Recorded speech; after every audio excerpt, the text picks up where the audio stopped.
Notre Dieu est si merveilleux. Alléluia. Alléluia. Alléluia. Notre Dieu est si merveilleux. Alléluia. Alléluia. Alléluia.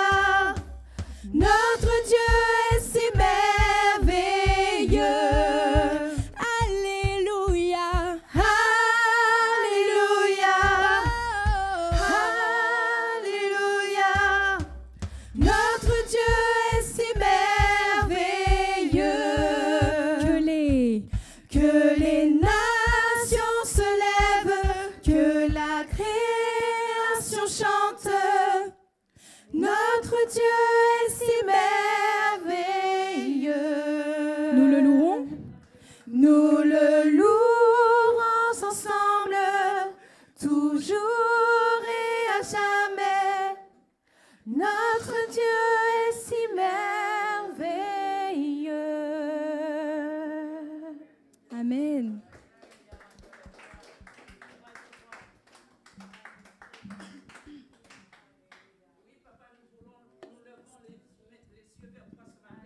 Papa, nous voulons te louer ce matin. Tu es merveilleux. Tu es grand, Seigneur. C'est par tout souffle de vie, Seigneur, que nous sommes là ce matin. Oh Seigneur, merci. Merci pour ta bonté. Tu es si merveilleux que nous voulons te louer, Seigneur, ce matin. Seigneur, c'est une joie pour nous. Nous sommes dans la joie, Seigneur, de te louer. Nous sommes dans la joie, Seigneur, pour t'adorer ce matin. Seigneur, tu es grand. Tu es tout puissant. Tu es merveilleux, Seigneur. Tu es incomparable, Seigneur. Avec qui, Seigneur, vais-je te comparer, Seigneur? Avec qui, Seigneur, il n'y a personne qui soit comme toi. Il n'y a personne qui soit aussi grand comme toi, aussi merveilleux comme toi. Il n'y a personne, Seigneur. Toi, le Dieu d'amour qui nous aime, Seigneur, tu nous as réunis ce matin afin que nous puissions te louer, Seigneur, afin que nous puissions t'adorer. Nous te disons merci parce que c'est une grâce, Seigneur. Une grâce que nous ne méritons pas, Seigneur. Merci, Dieu Tout-Puissant, dans le nom de Jésus. Amen. Amen. On continue sur cette belle lancée en proclamant que seul Christ nous suffit. C'est parti.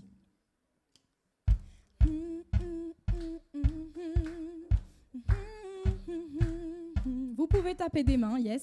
Christ. Christ est tout pour moi, il est ma récompense. Car il n'y a rien dans ce monde. Car il n'y a rien dans ce monde qui puisse me satisfaire. Christ encore une fois. Christ est tout pour moi, il est ma récompense. Car il n'y a rien dans ce monde qui puisse me satisfaire. Même dans l'épreuve. Même dans l'épreuve, mon âme chante, oui pour toujours, il m'a sauvé. Christ seul me suffit, Christ seul me suffit. Tout ce dont j'ai besoin est en toi, tout ce dont j'ai besoin. Christ est mon Seigneur. Christ est mon Seigneur, la joie de mon salut. Et cet espoir est sans fin. Et cet espoir est sans fin. Le ciel est ma demeure. Même dans l'orage. Même dans l'orage, mon âme chante. Jésus est là. À Dieu soit la gloire. Christ seul me suffit. Christ seul me suffit. Tout ce dont j'ai besoin est en toi. Tout ce dont j'ai besoin. Proclame encore. Christ seul me suffit. Christ seul me suffit. Tout ce dont j'ai besoin est en toi. Tout ce dont j'ai besoin. Oui, j'ai décidé de suivre Jésus. Oui, pour toujours. Yes. Oui, pour toujours. La croix devant le monde derrière moi. Oui, pour toujours, oui, pour toujours. Encore. Oui, j'ai décidé de suivre Jésus. Oui, pour toujours, oui, pour toujours. La croix devant moi, le monde derrière moi. Oui, pour toujours, oui, pour toujours. Oui, j'ai décidé de suivre Jésus. Oui, pour toujours, oui, pour toujours. La croix devant moi, le monde derrière moi. Oui, pour toujours, oui, pour toujours. Oui, j'ai décidé de suivre Jésus. Oui, pour toujours, oui, pour toujours. La croix devant moi, le monde derrière moi. Oui, pour toujours, oui, pour toujours. Une dernière. Oui, j'ai décidé de suivre Jésus. Oui, pour toujours, oui, pour toujours. La croix devant moi, le monde derrière moi. Oui, pour toujours, oui, pour toujours. Oui, pour toujours, oui, pour toujours. Oui, pour toujours, oui, pour toujours.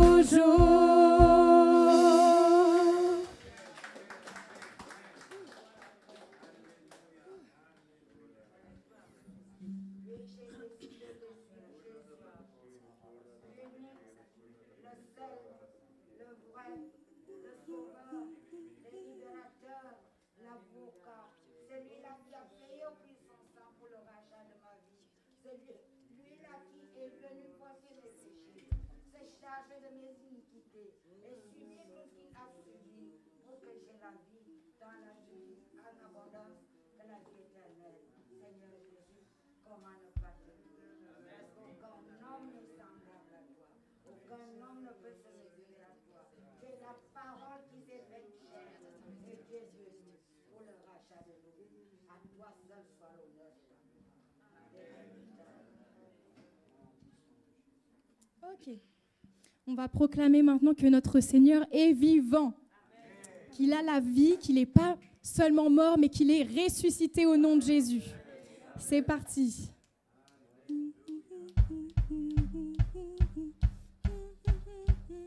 Chante au Seigneur. Chante au Seigneur, terre entière, pousse un cri de joie. Viens danser dans sa lumière, chante à pleine voix. Encore.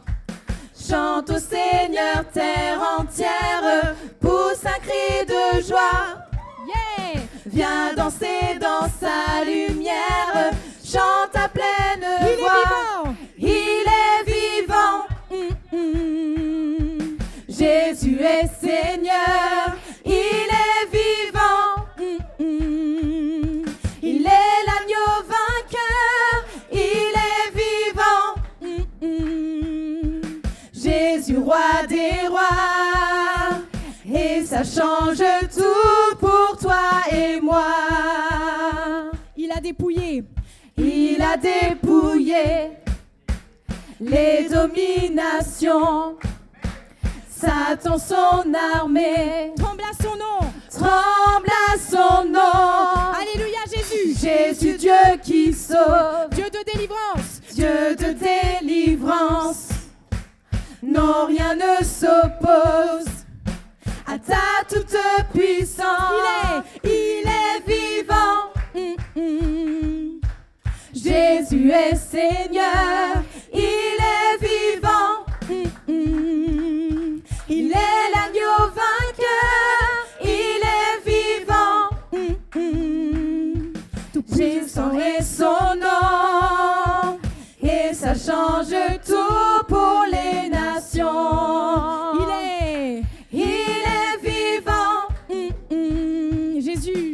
Jésus est Seigneur, il est vivant.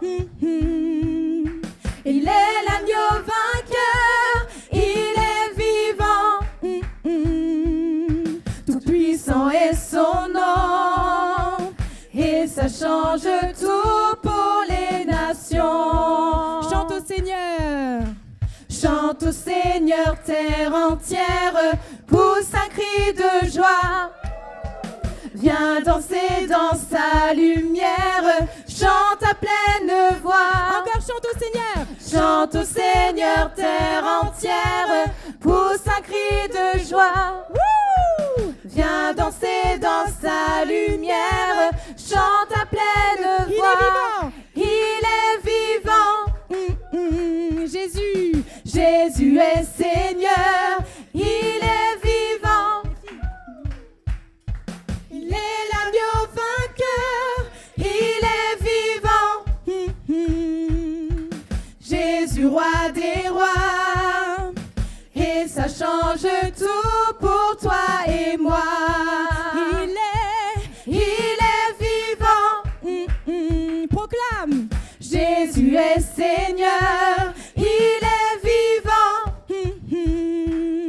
Il est l'agneau vainqueur, il est vivant. Jésus, roi des rois, et ça change tout pour toi et moi. Et ça change tout pour toi et moi. Et ça change tout pour toi et moi.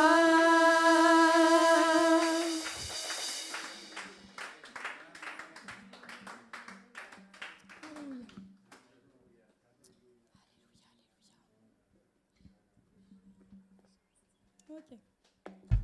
On va continuer en proclamant le nom de Jésus encore une fois, que son nom est majestueux.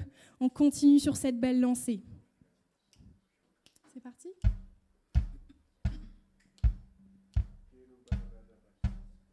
Que ton nom est majestueux, Seigneur, sur toute la terre. Ton nom. Ton nom est fort et puissant, ton nom est glorieux et grand. En lui nous sommes sauvés. Ton nom est comme. Ton nom est comme un doux parfum, déversé sur mon âme, sur mon âme. En ton nom. En ton nom nous surmontons tout, en ton nom nous avons la victoire. Ton nom est tout puissant. Le nom de Jésus. Le nom de Jésus, plus que tous les noms. Roi des rois, aucun nom n'est comme le sien. Le nom de Jésus, plus que tous les noms. Alpha, Oméga, aucun nom n'est comme le sien. Le nom. Le nom de Jésus, plus que tous les noms. Roi des rois, aucun nom n'est comme le sien. Le nom de Jésus, plus que tous les noms. Alpha, Oméga, aucun nom n'est comme le sien. Que ton nom est majestueux. Que ton nom est majestueux, Seigneur, sur toute la terre. Ton nom est fort. Ton nom est fort et puissant, ton nom est glorieux et grand. En lui nous sommes sauvés. Ton nom. Ton nom est comme un doux parfum, déversé sur mon âme, sur mon âme. En ton nom.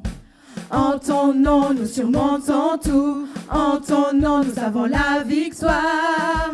Ton nom est tout puissant. Le nom de Jésus proclame. Le nom de Jésus, plus que tous les noms. Roi des rois, aucun nom n'est comme le sien. Le nom de Jésus, plus que tous les noms. Alpha, Oméga, aucun nom n'est comme le sien. Le nom de Jésus, plus que tous les noms. Roi des rois, aucun nom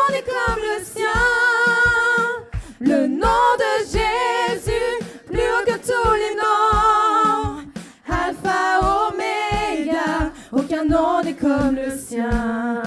Aucun autre Dieu. Aucun autre Dieu n'a vaincu la mort que Jésus-Christ le ressuscité. Nous Nous l'élevons plus haut. En son nom, tout genou fléchit. Yes. En son nom, tout aimé sauvé. Nous invoquons son nom. Encore une fois, aucun autre Dieu n'a vaincu la mort. Aucun autre Dieu n'a vaincu la mort que Jésus-Christ le ressuscité. Nous l'élevons plus haut. En son nom, tout genou fléchit. En son nom, tout homme est sauvé. Nous invoquons son nom. Le nom de Jésus, plus que tous les noms. Roi des rois, aucun nom n'est comme le sien. Le nom de Jésus, plus que tous les noms. Alpha, Oméga, aucun nom n'est comme le sien. Encore une fois, le nom. Le nom de Jésus, plus que tous les noms. Roi des rois, aucun nom n'est comme le sien. Le nom de Jésus, plus que tous les noms. Alpha, Oméga, aucun nom n'est comme le sien. Calmement le nom. Le nom de Jésus, Plus que tous les noms. Roi des rois, aucun nom n'est comme le sien. vous pouvez élever la voix. Le nom de Jésus, plus que tous les noms. Alpha, Oméga, aucun nom n'est comme le sien. Aucun nom n'est comme le sien. Aucun nom n'est comme le sien. Aucun nom n'est comme le sien. Aucun nom n'est comme le sien. Encore. Aucun nom n'est comme le sien. Aucun nom n'est comme le sien. Aucun nom n'est comme le sien. Aucun nom n'est comme le sien. Dernière. Aucun nom n'est comme le sien. Aucun nom n'est comme le sien. Aucun nom n'est comme le sien. Aucun nom n'est comme le sien.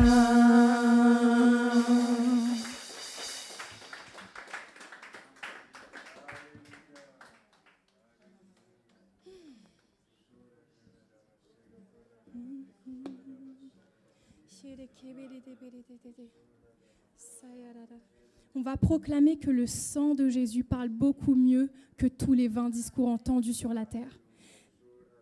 C'est parti.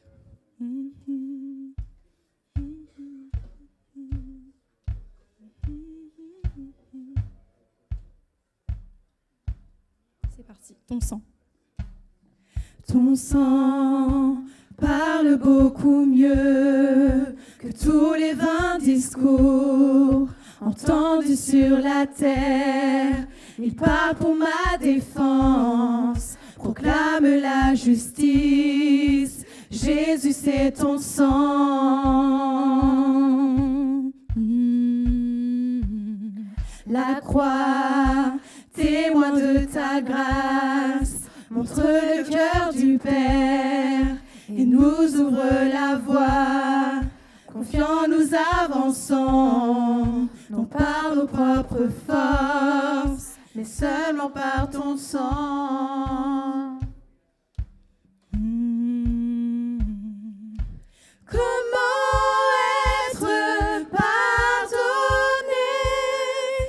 Comment recevoir la vie? Seulement par le sang, seulement par le sang de Jésus. Comment être purifié? Comment être purifié, reçu comme ami de Dieu, seulement par le sang, seulement par le sang de Jésus. Ton sang parle. Ton sang parle beaucoup mieux que tous les 20 discours entendus sur la terre. Il parle pour ma défense, proclame la justice. Jésus, c'est ton sang.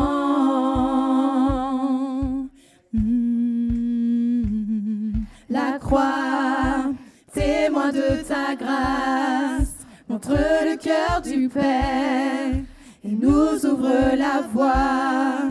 Confiants nous avançons, non par nos propres forces, mais seulement par ton sang. Comment être pardonné? Comment recevoir la vie? Seulement par le sang. Seulement par le sang. Seulement par le sang de Jésus. Comment être? Comment être purifié, reçu comme ami de Dieu, seulement par le sang, seulement par le sang de Jésus. Comment être pardonné? Comment être pardonné? Comment recevoir la vie? Seulement par le sang, seulement par le sang de Jésus. Comment être purifié? Comment être purifié? Reçu comme ami, de Dieu. Seulement par le sang, seulement par le sang de Jésus.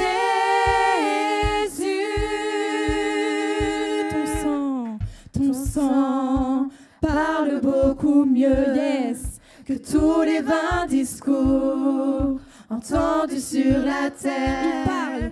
Il parle pour ma défense, proclame la justice. Jésus, c'est ton sang.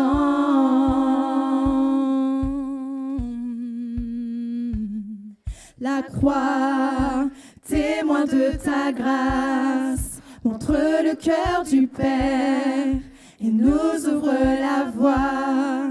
Confiants nous avançons, non par nos propres forces, mais seulement par ton sang. Comment être pardonné? Comment recevoir la vie? Seulement par le sang, seulement par le sang, seulement par le sang de Jésus.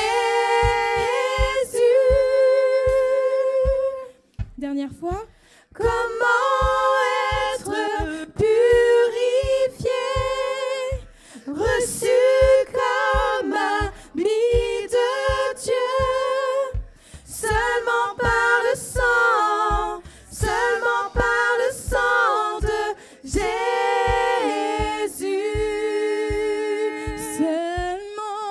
Seulement par le sang, seulement par le sang de Jésus.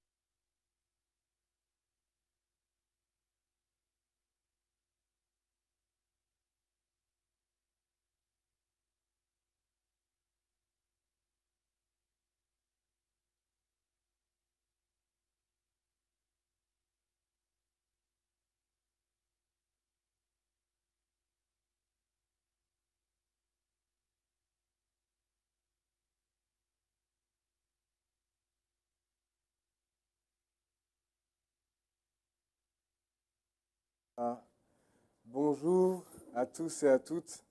C'est encore une joie de pouvoir vous retrouver ce dimanche. Heureux de retrouver certains visages, notamment notre pasteur et Martine et son épouse Martine. On est très heureux de vous revoir. Je vois aussi Magabi qui est là avec nous. Alors là aussi, je suis très content. Gladys, encore une fois, content de t'avoir avec nous. Ça fait plaisir de voir des visages comme ça.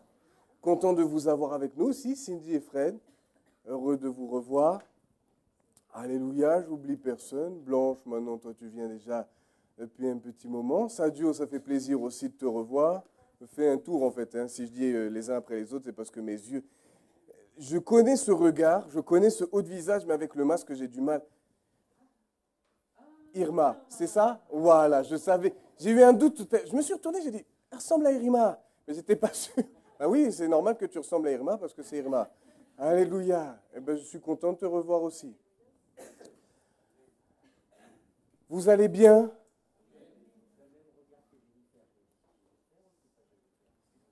Oui, c'est vrai que ça ressemble. Quand il n'y a que le haut du visage, c'est vrai. C'est vrai. Alors, je suis très content de tous vous revoir, d'être avec vous ce matin. Donc, bonjour aussi à tous ceux qui sont sur YouTube ou Facebook, peu importe sur quelle plateforme vous regardez le culte, mais en tout cas, on vous salue au nom de Jésus. Alors, au niveau des anniversaires, moi, ça s'arrête au 23 juillet. Donc, on les a... Non, mais c'est normal, parce que là, on vient d'être le 1er août. Donc, c'est normal. Pour savoir si, pendant ce laps de temps, entre le 23 et aujourd'hui, est-ce que c'était l'anniversaire de quelqu'un? Est-ce que c'était l'anniversaire de quelqu'un? Si? De toi, Fred? C'était quand? Ah, c'était hier! Ah bah alors là, on va se lever et on va chanter. Ah bah oui, ça c'est là. Tu ne peux pas passer au travers. Ça c'est la tradition. On souhaite à tout le monde un joyeux anniversaire. C'est parti? Joyeux anniversaire!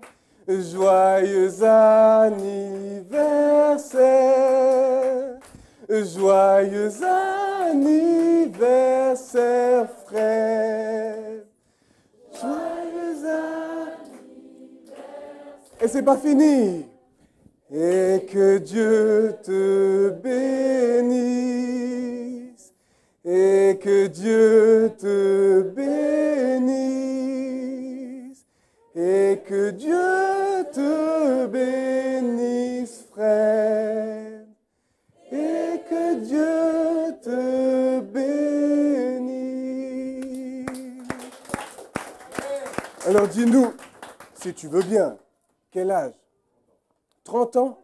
Oh bah, tu fais vraiment jeune, hein? Tu fais vraiment jeune. Je ne vais pas dire mon âge parce que moi, tout le monde me dit plus. 30 ans, bel âge. Ma femme, dans un mois et un jour, elle va avoir 30 ans aussi. Alors ça va être une... Moi, je ne crains pas trop mes 30 ans, mais ça peut être un sacré cap pour certains. Mais 30 ans, c'est jeune. 30 ans, c'est jeune. 30 ans, c'est très jeune. Alléluia. Alors, pour la librairie, c'est toujours ouvert.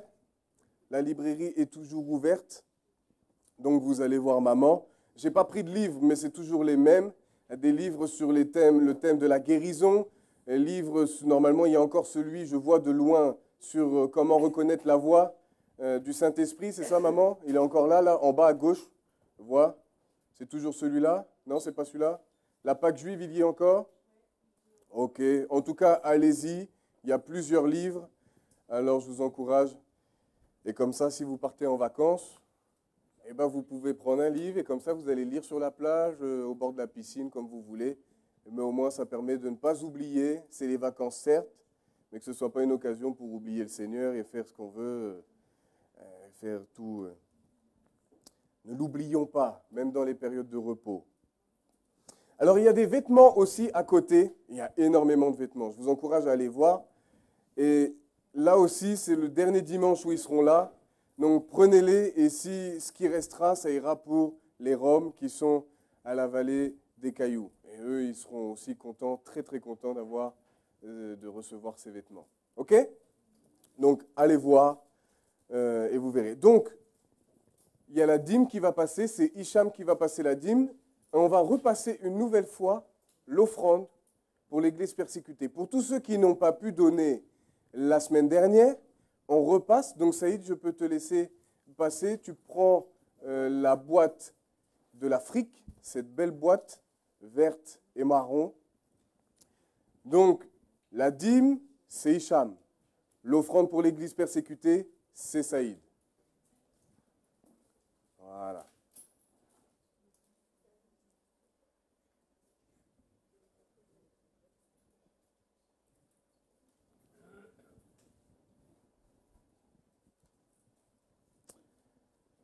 Alors, on a eu pas mal de chants ce matin, et surtout le dernier, je ne sais pas vous, mais ce chant-là, au tout début de ma conversion, je ne pouvais pas le chanter sans pleurer.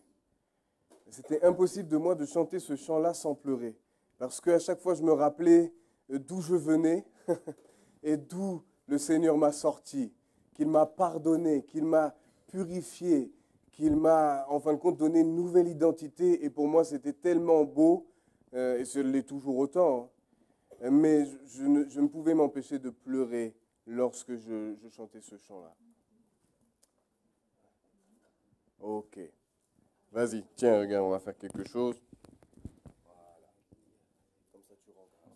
Oui, Père Céleste, on te rend grâce, Seigneur, pour tous les dîmes et les offrandes. Merci, Seigneur, pour ton amour et merci, Seigneur, pour ta présence.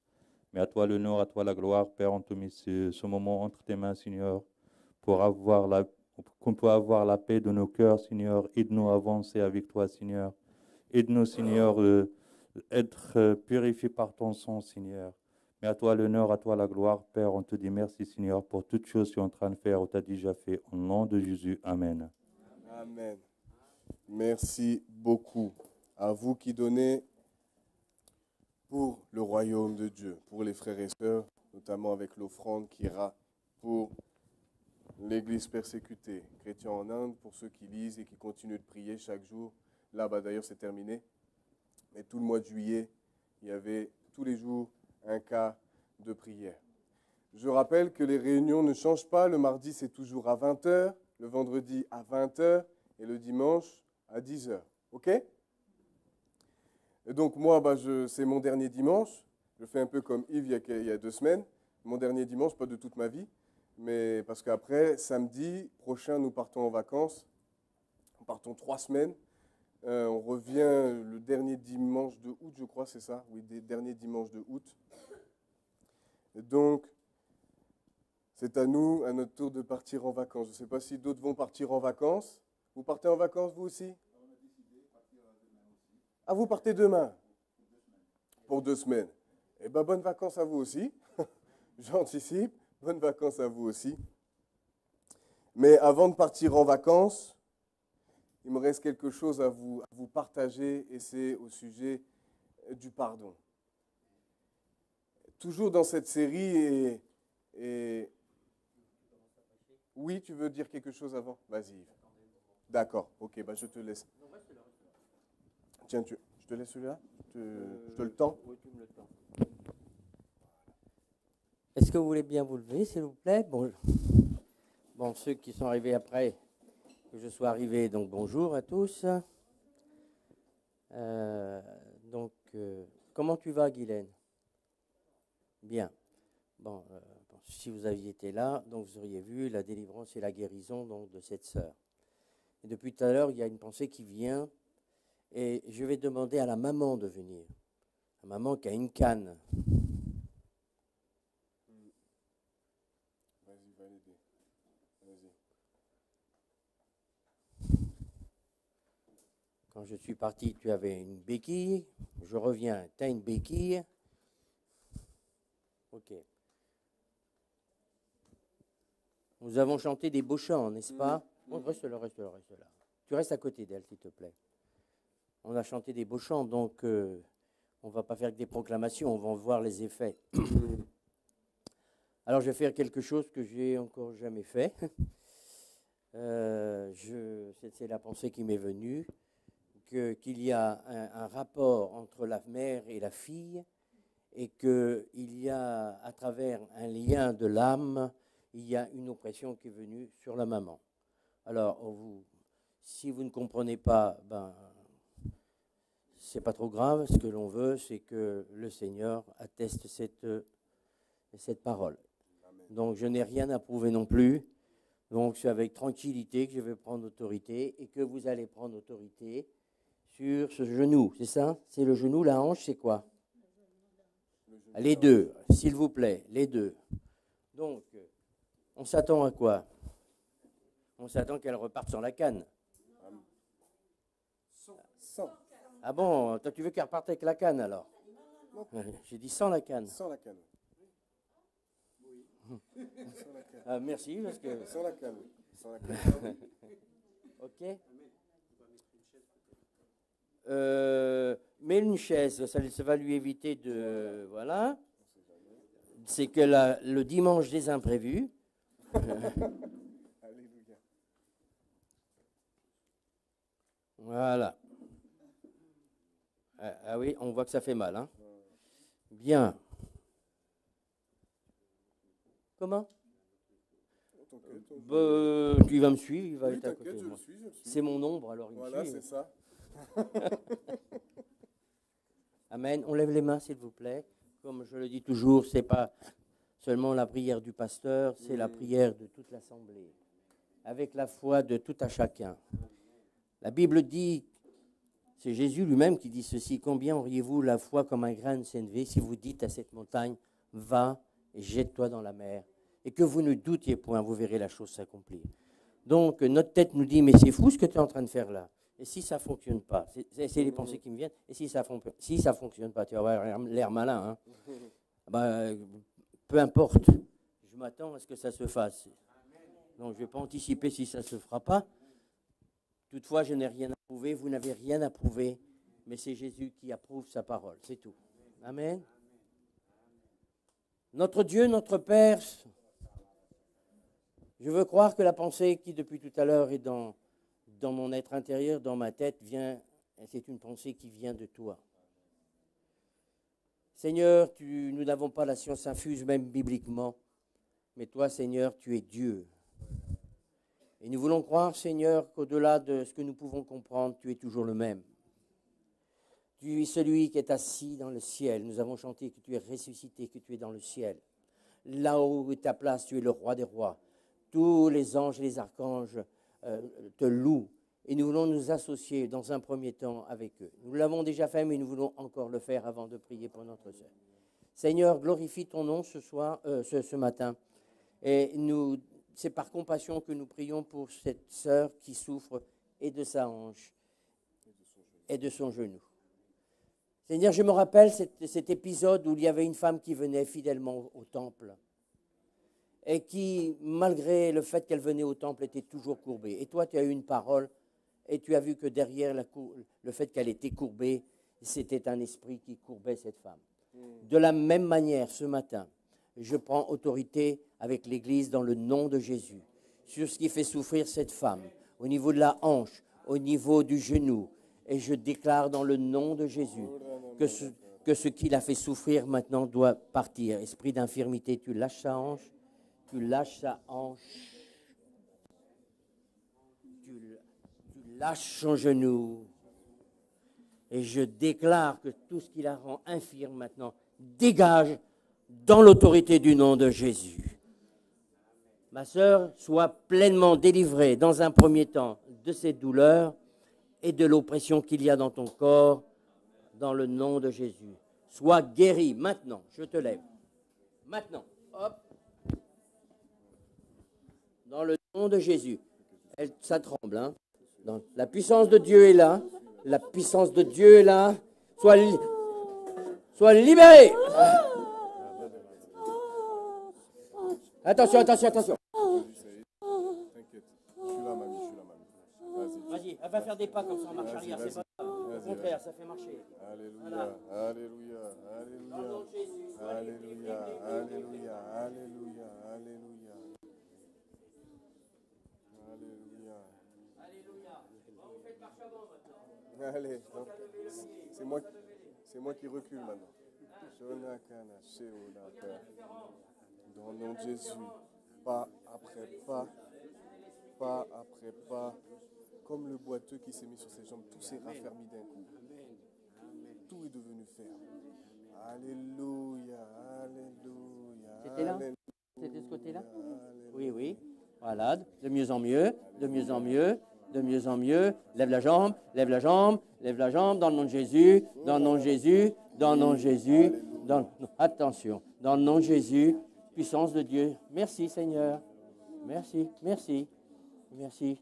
Je reçois, je reçois, je reçois. Regarde, ça y est. Regarde. Ce que tu ne pouvais pas faire tout à l'heure. Vas-y. Vas-y.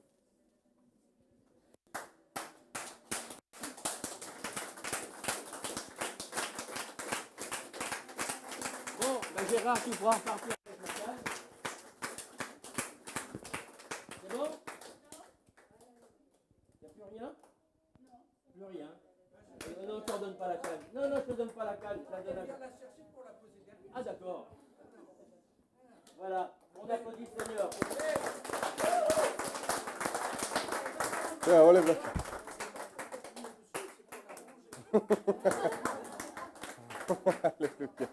Alléluia. Alléluia. Alléluia. J'en profite juste pour dire quelque chose. Alors attends, pour qu'on t'entende bien. Juste pour dire quelque chose. Je ne peux pas tout vous raconter ce qui s'est passé tout à l'heure. Mais vous savez, il y a des choses, quelquefois, on demande. Il y a une manière de dire pourquoi à Dieu. Il y a des choses qu'on ne comprend pas. Mais il y a des pourquoi, c'est des condamnations. On montre Dieu, mais qu'est-ce que tu fabriques, qu'est-ce que tu fais? Un doigt accusateur. On a le droit de se poser les pourquoi, mais Dieu est Dieu. Est-ce que vous comprenez ce que je veux vous dire? Oui, amen. Okay.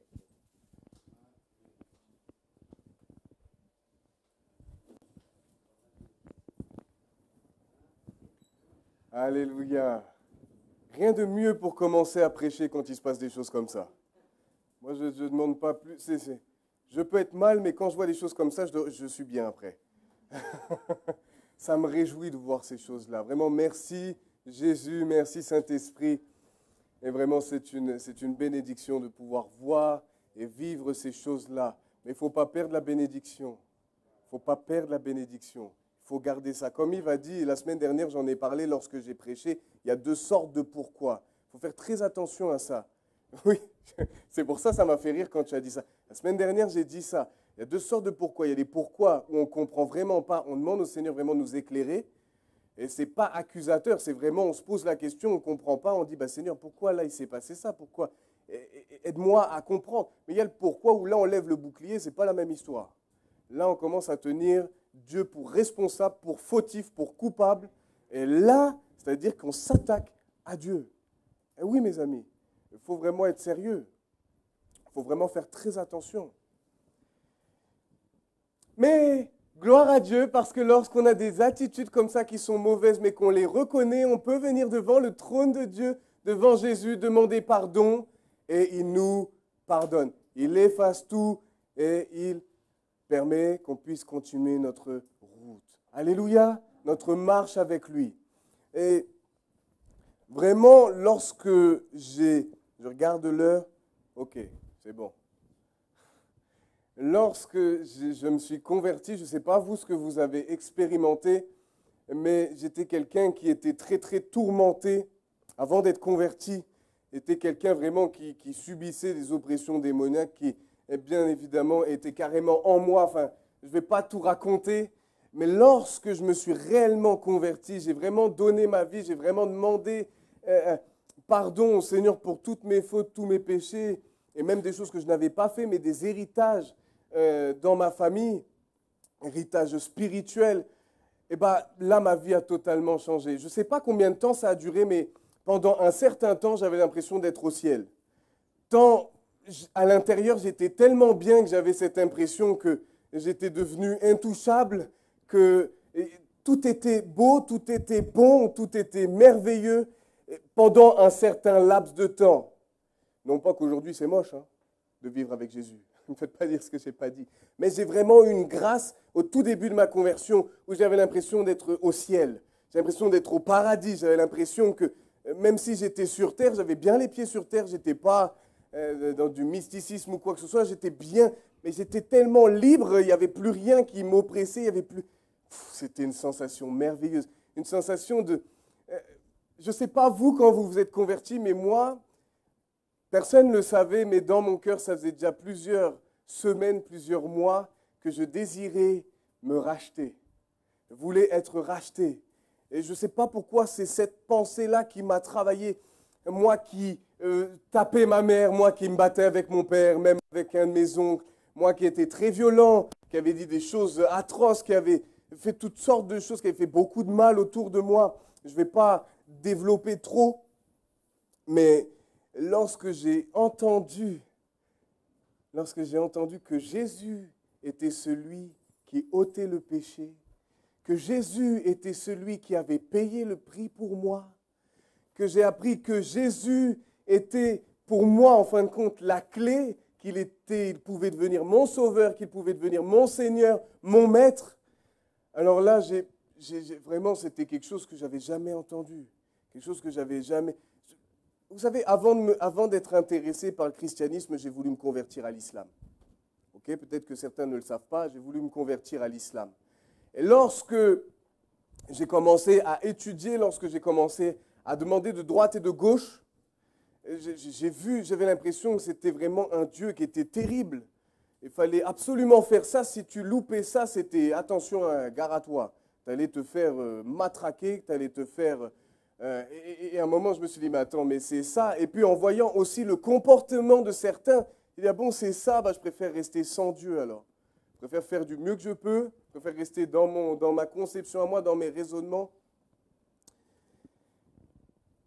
Mais lorsque j'ai découvert Jésus, j'ai découvert autre chose. Je n'ai pas découvert une religion, mais j'ai découvert vraiment une relation, un cœur à cœur. Vous voyez, dans l'épître de 1 Jean 3,5, il nous est parlé de ça. Or, vous le savez, Jésus apparut pour ôter les péchés, et il n'y a point en lui de péché. Vous pouvez mettre toutes les religions côte à côte, il n'y a que dans la Bible que vous trouverez que Jésus, que quelqu'un va mourir pour les autres, qu'il va donner sa vie pour les autres. Et pas simplement donner sa vie pour les autres, mais pour les péchés. Il va tout porter. Alors que lui, à la base, il était dans la gloire. Il était dans la gloire. Il était celui que l'on appelle la parole. Il était la parole au commencement. La parole était Dieu. La parole était avec Dieu. Et voilà, il était dans la gloire. Mais Dieu a décidé de se faire chair en Jésus afin de pouvoir sauver quiconque voudra bien le recevoir, adhérer à lui. Jean 3,16. Car Dieu a tant aimé le monde qu'il a donné son Fils unique afin que quiconque adhère à lui, croit en lui. Là encore, la notion de foi, beaucoup disent qu'ils ont foi en Jésus, mais la vraie foi, c'est avoir foi en ce qu'il est, le Fils de Dieu, le Sauveur, en ce qu'il a dit, c'est-à-dire toutes les promesses, toute sa parole, tous les enseignements, et en ce qu'il a fait. Il est allé jusqu'à la croix, toute sa vie, il n'a pas péché, il a lutté lui aussi. Ça, c'est la vraie foi. La foi, ce n'est pas simplement dire « je crois qu'il existe ». Non, parce que ça, même les scientifiques le disent. Il y en a qui vont dire « oui, mais moi je crois que oui, Jésus a existé, mais c'est simplement un prophète ». Non, c'est faux. Il n'est pas simplement un prophète, il est l'agneau de Dieu.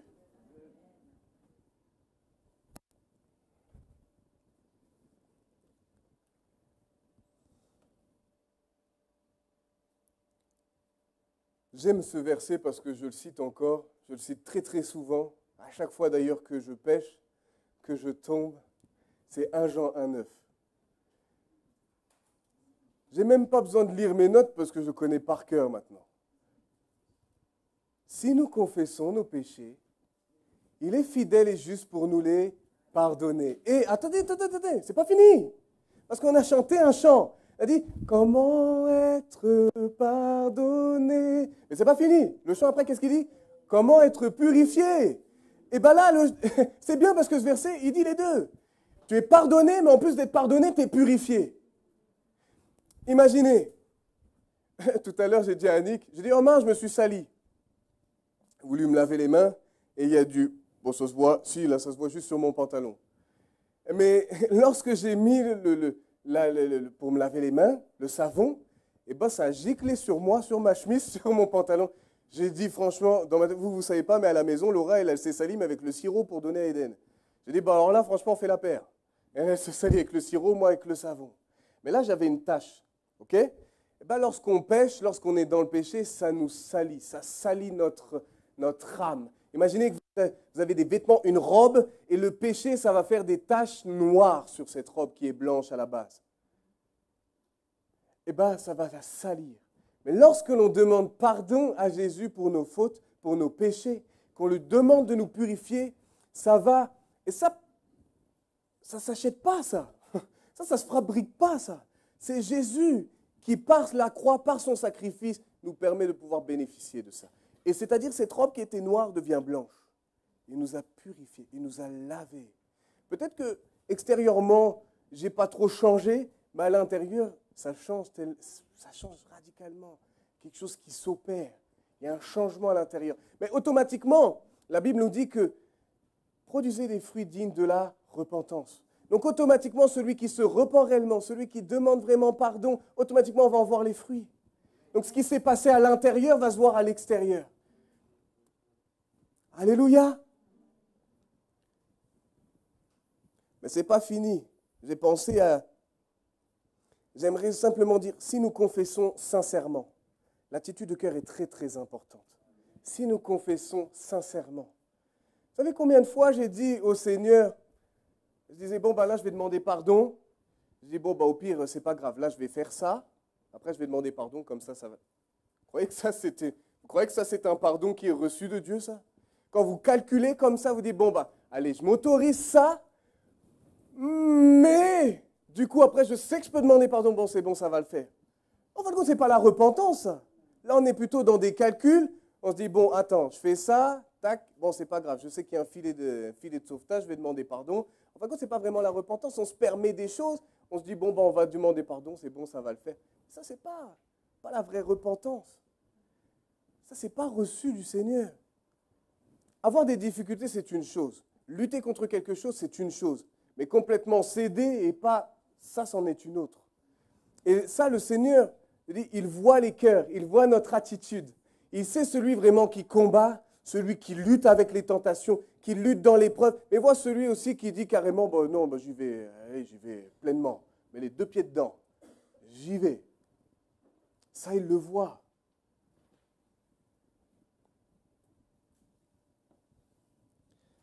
La réelle repentance ne se trouve pas dans les larmes obligatoirement. Alors comprenez ce que je vais dire.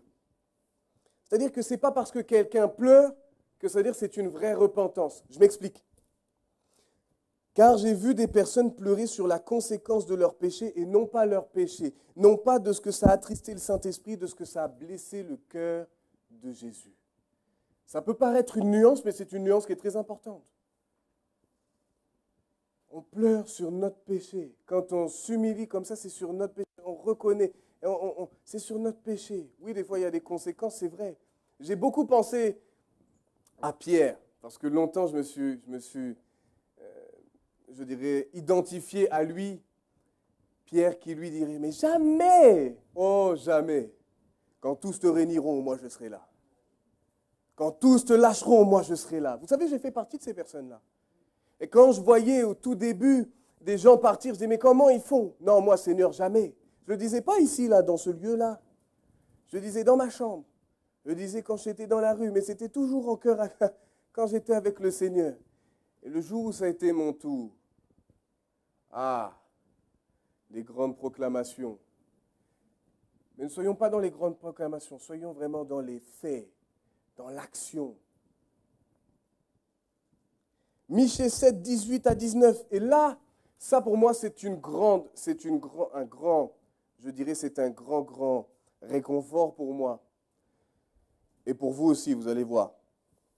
Quel Dieu est semblable à toi, qui pardonne l'iniquité. L'iniquité, c'est tout ce qui est injuste aux yeux de Dieu. Non pas ce qui est injuste à tes yeux à toi, mais tout ce qui est injuste aux yeux de Dieu. De tout ce qui...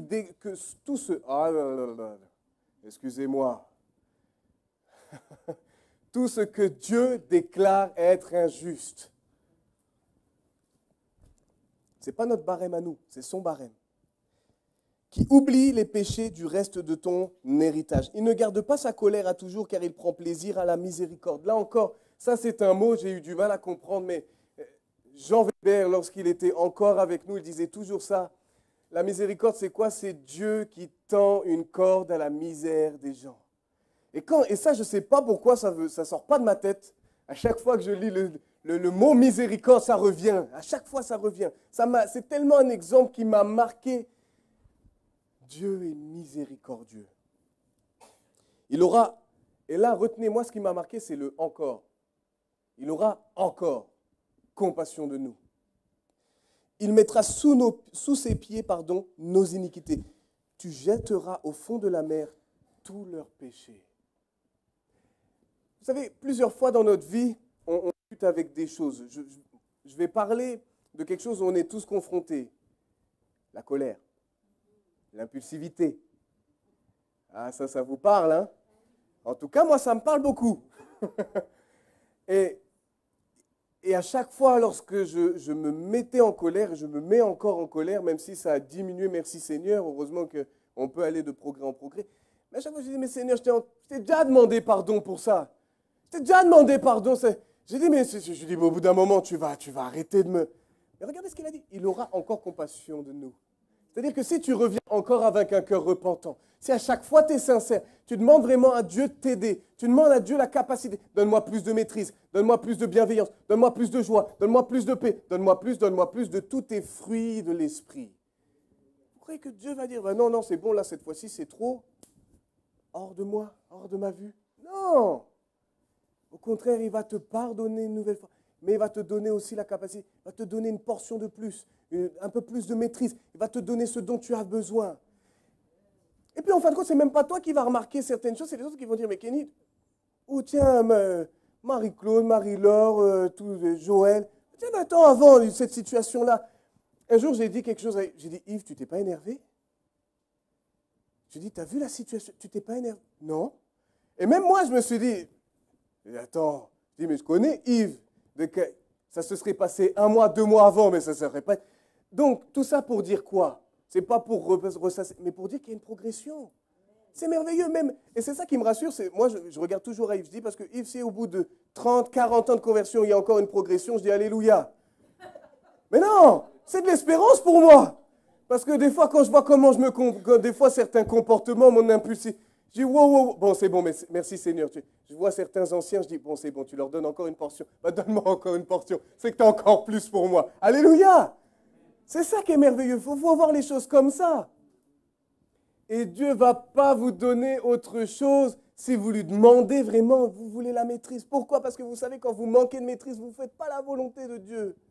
Vous allez commencer à dire des choses qui ne sont pas agréables, des paroles même de malédiction, des paroles méchantes, des paroles avilissantes. Mais comment pensez-vous que ça se passe dans les couples? Comment pensez-vous que ça se passe dans les couples? Je suis marié. Oh, je suis marié. Je ne vous raconte pas tout, mais je suis marié. Vous croyez que des fois, ce n'est pas un petit combat? Vous croyez que des fois, c'est pas, il y en a un qui commence à te piquer, puis toi, tu es touché, puis tu as envie de...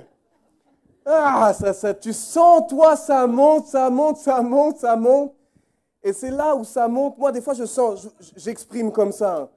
Et là, je sens, là, ça monte, ça monte, ça monte, ça monte. Et là, ici, il faut que je le bloque là. Parce que si je ne bloque pas là, ça va sortir. Et si ça sort, alors là, je ne vous dis pas les dégâts que je vais faire.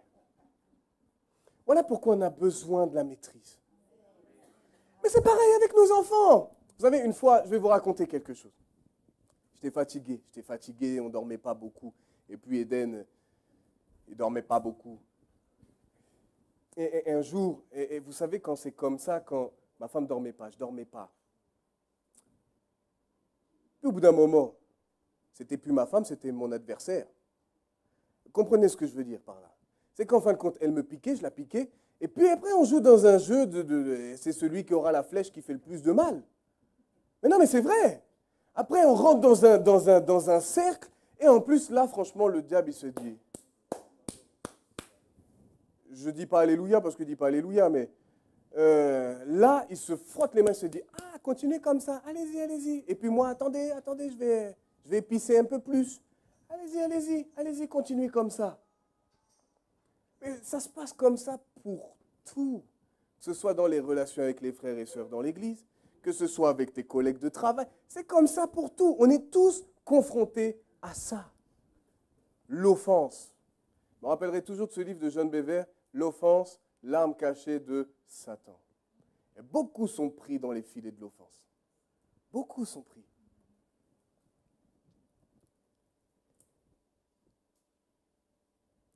J'efface, Ésaïe 44, verset 22, j'efface tes transgressions comme un nuage et tes péchés comme une nuée. Reviens à moi car je t'ai racheté. Alléluia. Je fais exprès de prendre ces versets-là, ces 3 versets, parce que je trouve que ça image bien. Ça image bien. C'est-à-dire, il efface. Il efface. Là encore, j'aimerais vraiment, s'il vous plaît, j'aimerais vraiment parler de ça.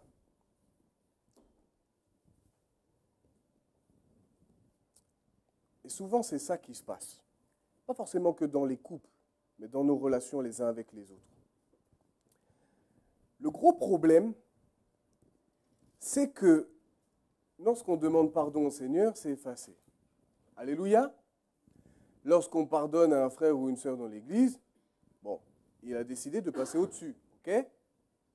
On n'est pas censé en reparler. Je dis censé. Mais le gros problème, c'est que quand il te pique une nouvelle fois, qu'est-ce que tu vas dire? Tu vas lui rappeler son passé.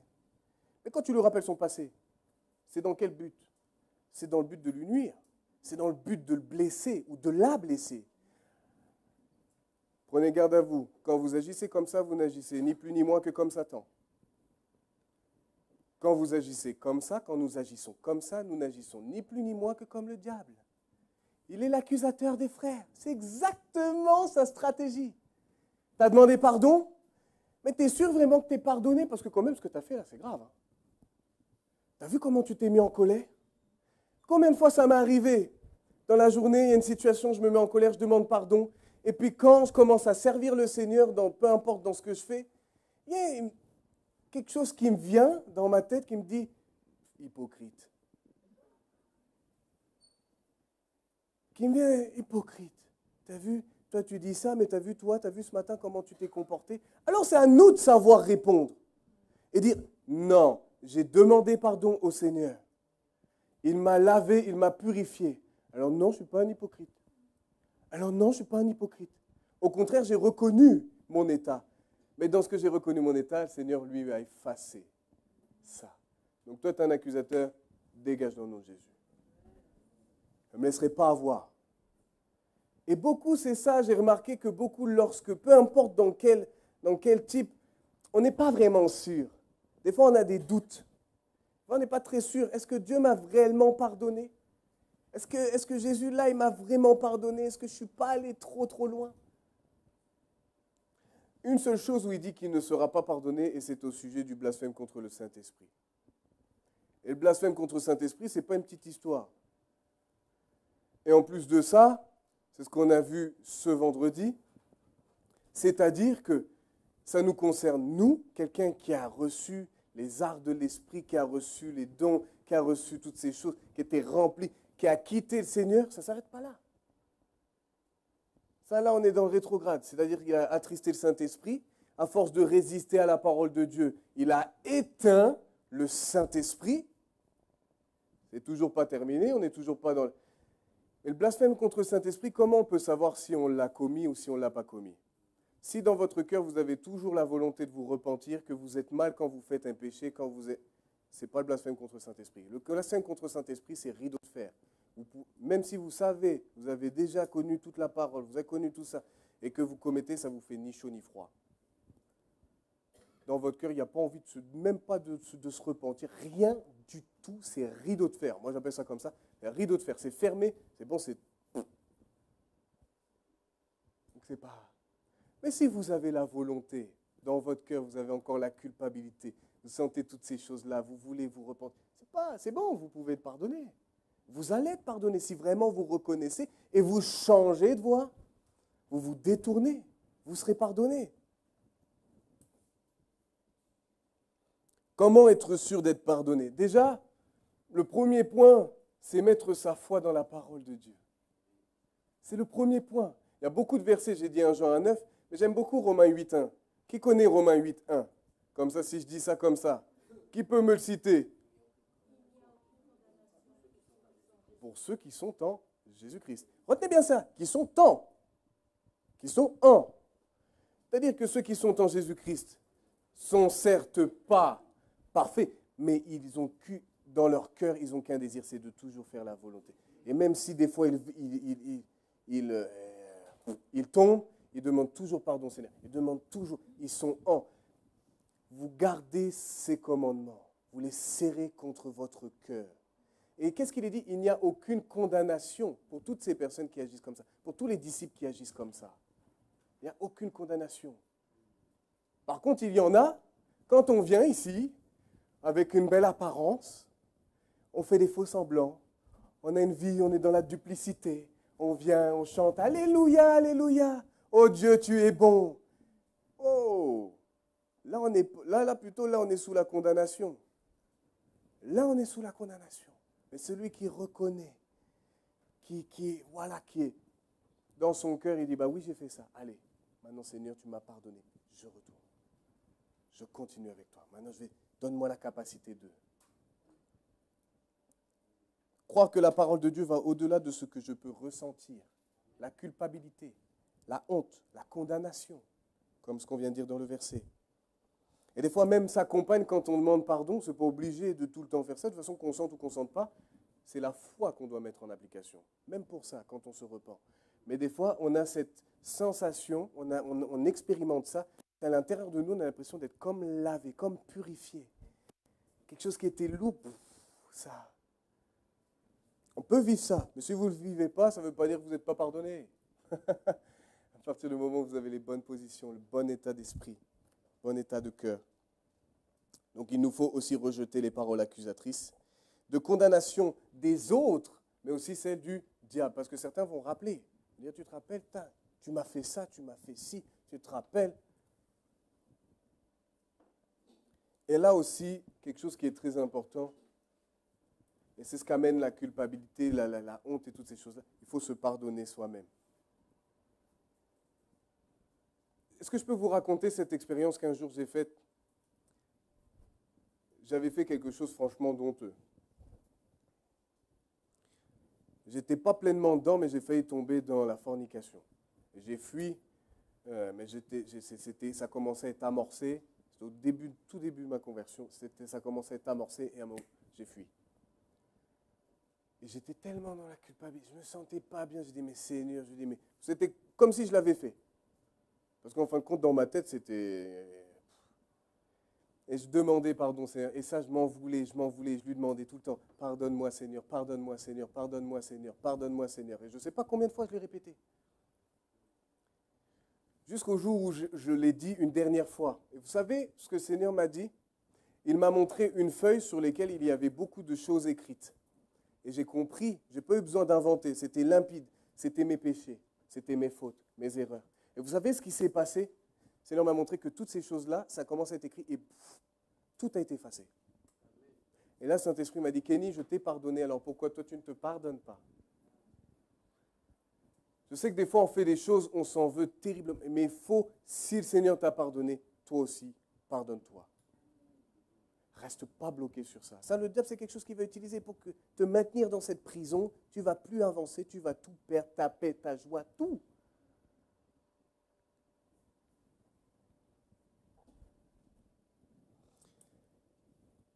Les bienfaits qu'apporte le fait d'être pardonné. Déjà, on va ressentir, on va comprendre l'amour, la bonté de Dieu. Ça va nous donner de l'assurance face aux attaques, aux accusations du diable. Ça va nous donner de l'assurance face aussi aux accusations reçues des autres. Parce que si vous savez, vous avez demandé pardon, vous vous êtes repenti. Et vous allez voir, parce que là, je parle pour l'instant du pardon entre Dieu et nous, de demander pardon à Dieu. Vous allez voir qu'on ne peut pas parler du pardon sans parler aussi du pardon qu'on doit délivrer les uns envers les autres. On doit pardonner et on doit demander pardon.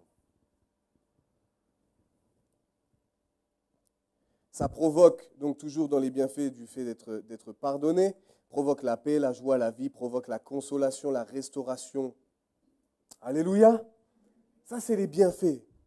Mais le souci de ne pas être sûr d'être pardonné, on va douter de l'amour et de la bonté de Dieu. On va douter, on ne va pas avoir une bonne image de lui. Il provoque un sentiment de honte et de condamnation. Il n'y a qu'à voir Adam et Ève lorsqu'ils ont pris le fruit défendu. Après, ils se sont cachés. Et Dieu leur a dit, où es-tu? A dit à Adam, où es-tu? Aucune assurance face aux accusations de l'ennemi ou des autres provoque la désolation, le désespoir. Nous pousse, c'est ça que tout à l'heure je l'ai dit, nous pousse à faire pénitence. Alors peut-être que ça ne vous dit rien, ce mot-là, pour d'autres certainement que si. C'est-à-dire, on va faire par nos propres moyens pour être pardonné en agissant d'une manière ou d'une autre. C'est nous, on va faire des efforts pour... On dit, attends, là non, je vais ajouter, je vais faire des choses pour que vraiment je sois sûr que je suis pardonné. Mais j'aime beaucoup ce verset qui nous dit que personne ne se glorifie lui-même parce que nous sommes pardonnés, nous sommes sauvés non pas par nos œuvres, non pas par nos actions, mais simplement par la grâce de notre Dieu, au travers de ce que Jésus s'est donné sur la croix. C'est-à-dire que quand tu demandes pardon, mais ça c'est provoqué par la culpabilité, par la honte. Alors on va essayer d'ajouter, on va essayer pour dire, voilà, je te montre que. Alors j'ai pris quelque chose, on parle notamment des indulgences, c'est une doctrine qu'on a vue au niveau du catholicisme. J'ai repris mes cours d'études bibliques, ça sert, hein. Même pour le pasteur stagiaire. Ça sert à tout le monde. Alléluia. Donc c'était une doctrine qui était établie déjà depuis bien longtemps. Et à cette époque-là, c'était au travers de l'argent. Ça servait à payer des indulgences. C'est-à-dire que même en avance, tu donnais de l'argent, c'était pour tes péchés. Tu n'avais même pas encore fait, tu savais, mais tu payais pour tes péchés même qu'à venir. Donc tu payais. Ils monnayaient ça. Ça s'est passé du Moyen-Âge au 19e siècle. Après, il y a eu cette abolition, par un pape. Et là, par contre, ça s'est transformé. Donc, c'était plus de l'argent, mais il fallait faire pénitence. Donc, on disait, ben voilà, récite tant de Je vous salue Marie, tant de Notre Père, et si tu as fait ça, c'est bon. Maintenant, tu peux... Mais ça, c'est pas du tout... Déjà, c'est même pas un terme biblique, parce que Dieu ne nous demande pas à faire pénitence, il nous demande de nous... C'est la repentance. C'est la repentance qu'il nous demande. Pas la pénitence, c'est la repentance. J'aime toujours quand Jésus parle comme ça à la femme adultère, à tous ces personnes qui ont péché. Il dit, va et ne pêche plus. Il leur explique, il leur dit, va et ne pêche plus. Qu'il en soit de même pour nous. Alléluia.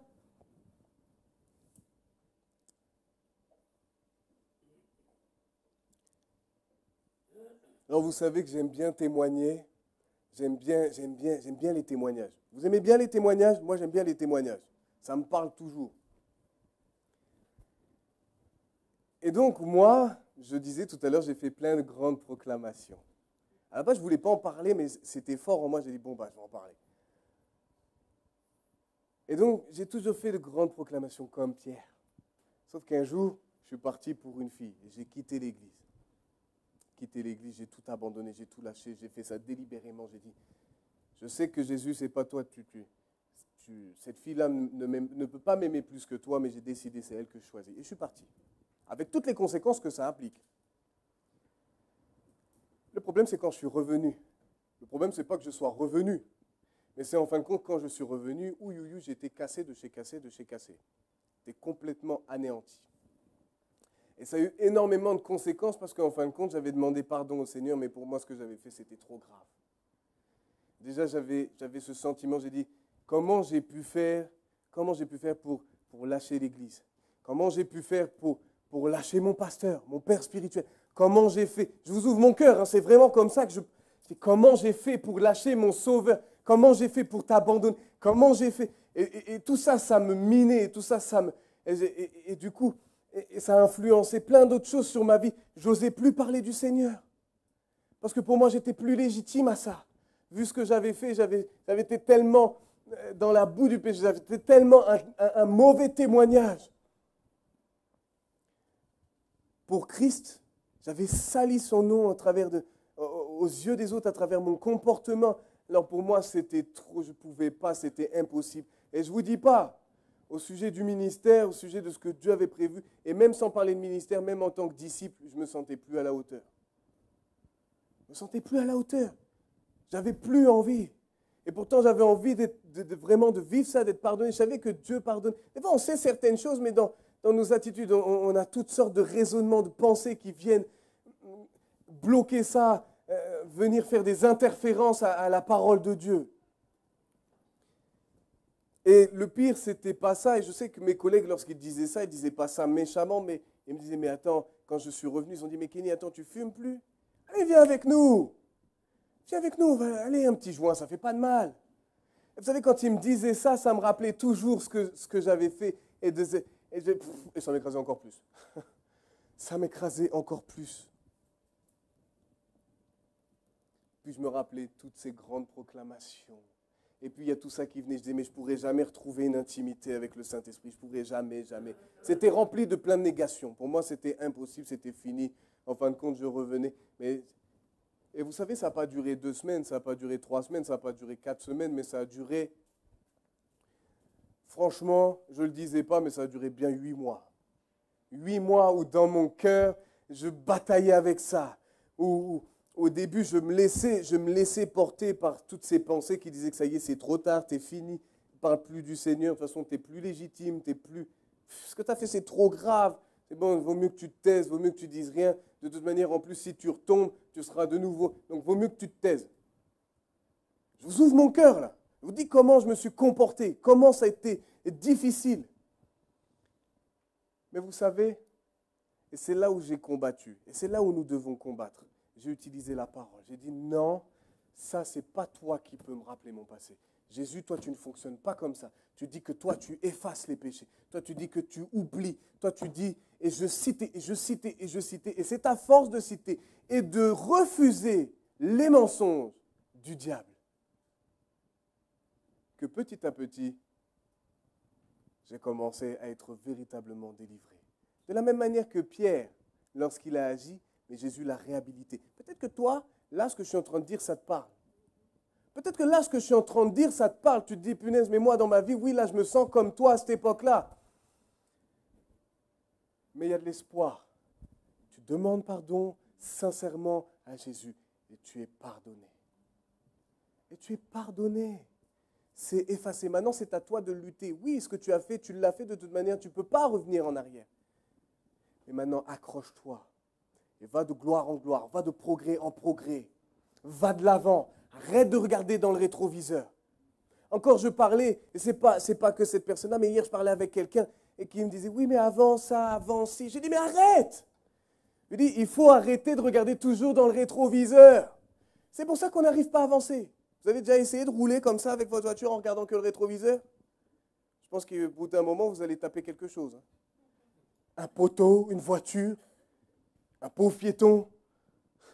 Mais vous allez avoir un accident. Alors, tandis que si vous regardez ce qu'il y a à l'avant, ce qui est derrière, oui, il y avait peut-être des obstacles derrière, il y en a certainement aussi devant. Mais allez, avance.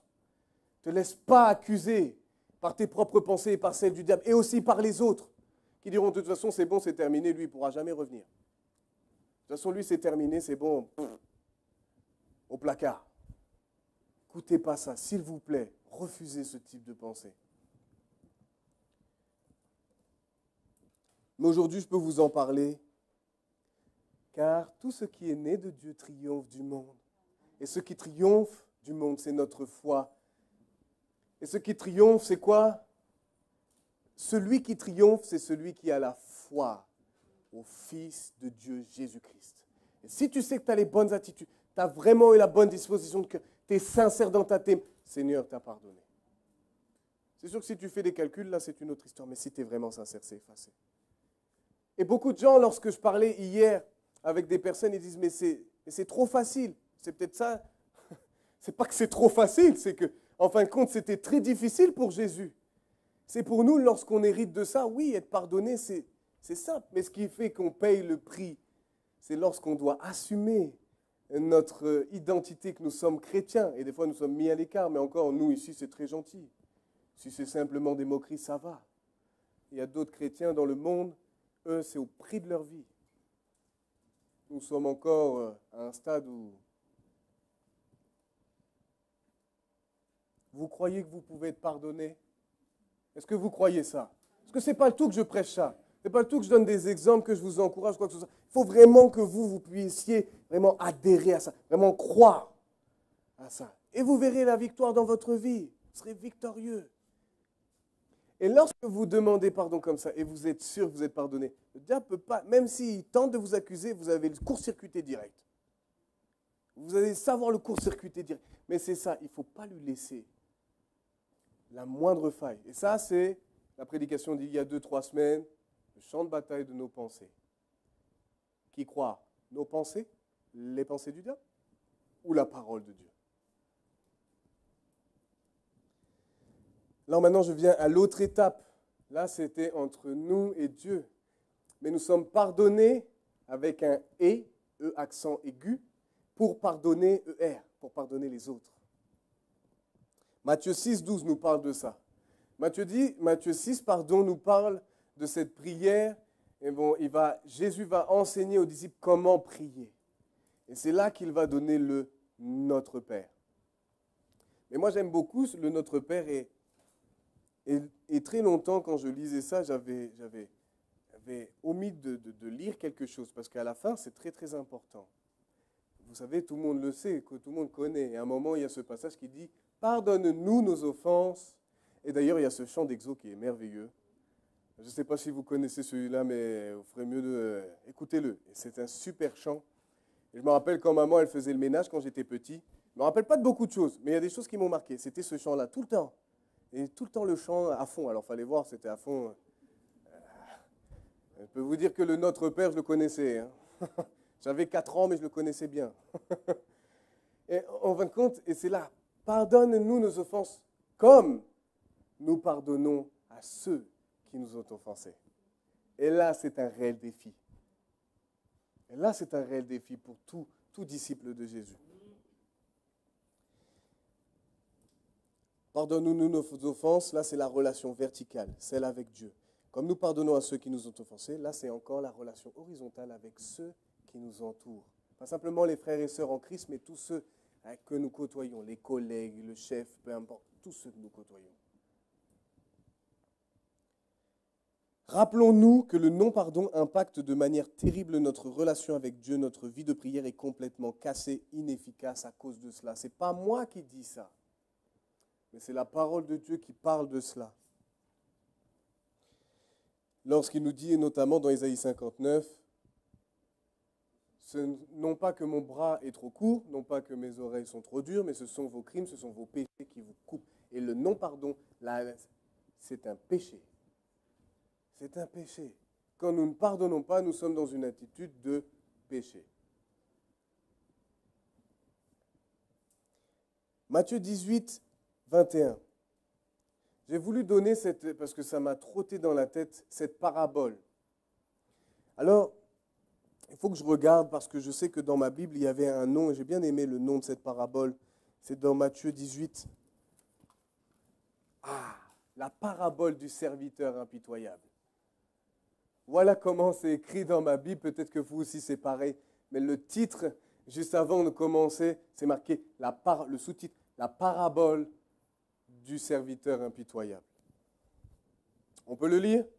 Alors Pierre s'approcha de lui et dit, « Seigneur, combien de fois pardonnerai-je à mon frère lorsqu'il péchera contre moi? Sera-ce jusqu'à 7 fois ?» Alors si on s'arrêtait là, il y en a plusieurs, c'est bon, c'est terminé, je ne leur pardonne plus.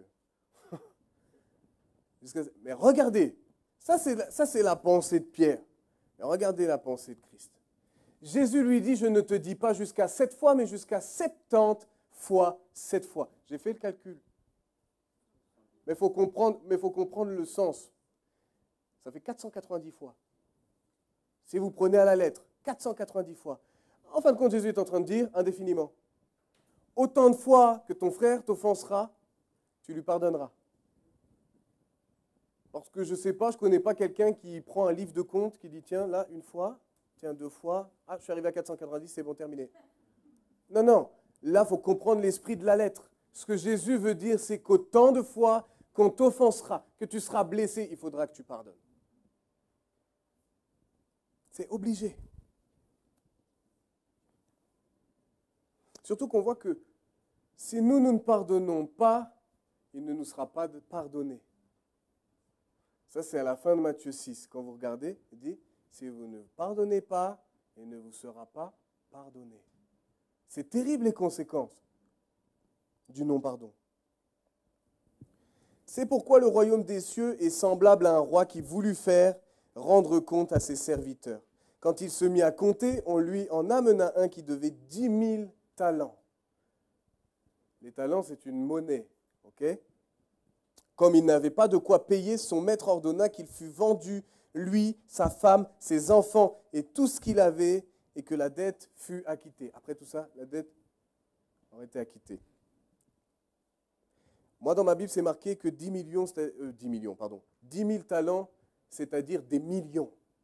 Donc imaginez, s'il faut payer cette dette-là, ce n'est pas sur une génération, c'est sur plusieurs générations. Mais regardez l'attitude de cet homme, de ce serviteur qui est... Après qu'il fut sorti, le serviteur se jetant à terre, se prosterna devant lui et dit, « Seigneur, aie patience envers moi et je te paierai tout. » Ému de compassion, retenez, ému de compassion. Michée 7, 18, 19, « Il aura encore compassion de nous. » Là, c'est pareil. Ému de compassion, le maître de ce serviteur le laissa aller et lui remit la dette. C'est-à-dire qu'il a décidé d'annuler la dette. Il a décidé d'annuler la dette. Pourquoi? Parce que le serviteur le méritait? Non! Parce que si c'était au mérite, ça ne se serait pas fait. Ça ne se serait pas fait. La seule chose qu'il méritait, c'était de payer la dette. Mais ce serviteur, ému de compassion, a décidé lui-même d'annuler la dette. C'est ce qui s'est passé lorsque Jésus est venu sur terre. Nous méritions de payer le prix du péché. Le salaire du péché, c'est la mort. Mais par sa grâce, parce qu'il a été ému de compassion, parce qu'il nous a tant aimés, alors il a décidé d'envoyer son Fils, Jésus-Christ, afin que quiconque croit, sa dette sera annulée. Alléluia! Mais regardez maintenant comment ce serviteur va agir par la suite. Pourtant, il a reçu une grâce merveilleuse. La grâce, c'est un cadeau immérité. Ok? Il ne méritait pas, mais ce serviteur a fait grâce, a été gracié. Après qu'il fut sorti, ce serviteur rencontra un de ses compagnons. Qui lui devait 100 deniers, c'est-à-dire quelques pièces. Regardez un peu. À la base, lui, il devait beaucoup plus. Lui, son compagnon ne devait que quelques pièces. Mais regardez comment il va réagir. Il le saisit et l'étranglait. Waouh! C'est comme si, là, je te dis, toi, tu m'as offensé. Je ne vais pas prendre l'exemple de Yves, mais imaginez, parce que c'est Yves qui est en face de moi à chaque fois. Ou Chico, et Chico, il m'a fait du mal. Je viens, je prends Chico, je commence à l'étrangler. Ou Hicham, il me fait du mal, je viens, je le saisis, je l'étrangle. Imaginez un peu l'image. C'est violent, hein? En disant, paie ce que tu me dois. Il a oublié la grâce qu'il avait reçue, lui. Paie ce que tu me dois. Son compagnon, se jetant à terre, le suppliait, disant, il va agir, c'est dingue. En fin de compte, ce compagnon va agir de la même manière que lui a agi après avec... Son compagnon se jetant à terre, le suppliait, disant, aie patience envers moi et je te paierai. Mais l'autre ne voulut point et il alla le jeter en prison jusqu'à ce qu'il eût payé ce qu'il lui devait.